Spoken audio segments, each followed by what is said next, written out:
So, you've been hearing one story about how this war with Iran kicked off, right? But all the focus on the day-to-day fighting, honestly, it's a bit of a distraction.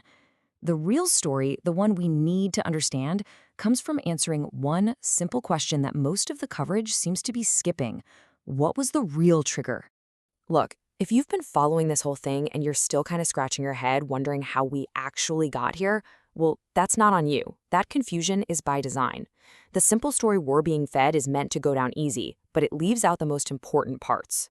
So in this explainer, we're going to find those missing pieces.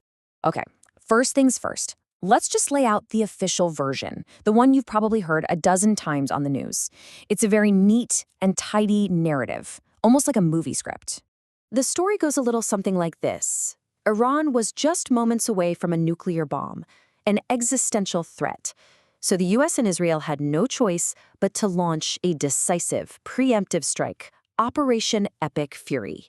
And boom, the strike was a success, the supreme leader was taken out, and the nuclear program was stopped in its tracks. The world is safe. The end.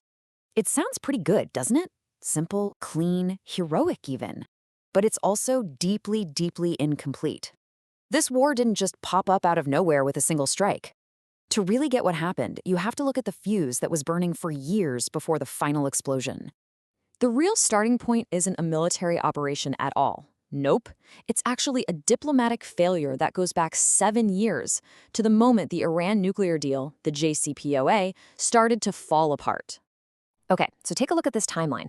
Back in 2015, the JCPOA gets signed. And for a while, it actually works. Iran's program is put on ice and inspectors are on the ground. But then, in 2018, everything changes. The US pulls out of the deal and slaps sanctions back on. And Iran's response? It wasn't just to flip the switch back on, it was to start a slow, steady, multi-year ramp-up that pushed its nuclear material closer and closer to a dangerous point. This wasn't a sprint. It was a slow-motion detonation. And if you want to see what that actually looks like, well, this chart says it all. You can see the uranium enrichment level jump from the deal's cap of 3.67% all the way up to 60%. I mean, that's a staggering leap. Every single percentage point you see there is another piece of the diplomatic off-ramp being torn up. But that's only one part of the story. On top of that massive diplomatic failure, you have to add another ingredient, a constant simmering proxy war that was already boiling over in the region. You see, Iran has this whole network of proxies, groups like Hezbollah and the Houthis who do its bidding, and they were already in a shadow war with the US and Israel. We're talking rocket attacks, drone strikes, ships being seized. Now, maybe one attack on its own didn't seem like a huge deal, but when you add them all up, it created this permanent state of tension. Anyone paying attention knew something bigger was bound to happen. It felt inevitable. So when you put all of these pieces together, you start to see that this war wasn't just some random event. It was the direct result of 3 different failures, all crashing into each other at the exact same time. So this is really the key. There was no single trigger. What you had was the slow death of the nuclear deal, this never-ending proxy violence, and then the final straw, a complete breakdown of last-minute emergency talks in Pakistan. It is no coincidence that just days after those talks collapsed, Operation Epic Fury was launched. You can think of it like an escalation ladder. One side hits with maximum pressure sanctions. The other side responds by enriching more uranium. One side takes out a general, the other side unleashes its proxies.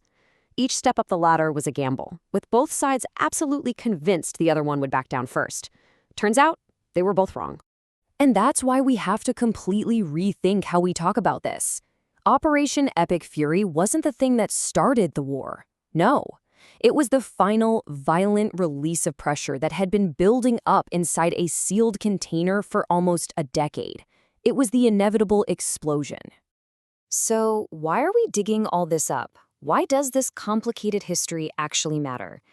Because when you understand where this war really came from, it completely changes how you judge the decisions that led us here, and more importantly, what might happen next. Just look at the 2 views side by side. The official story says our hands were tied, there was no other choice. But the real story, it reveals something totally different. A story full of missed opportunities, ignored warnings, and moments where both sides chose to escalate instead of talking. And here's the most sobering part of all of this. Those core problems that got us here in the first place, the strategy of maximum pressure, the total lack of trust, the fact that there are no real diplomatic channels left, all of that is still true today. The basic ingredients for this conflict haven't gone anywhere. The only thing that's changed is the scale of the violence. So I'll leave you with this to think about. Where was the real point of no return? Was it the final failure of those talks in Pakistan? Was it the years of simmering proxy attacks? Or did it happen way back in 2018, the moment the nuclear deal was abandoned? The answer to that question tells you everything you need to know about what's coming next.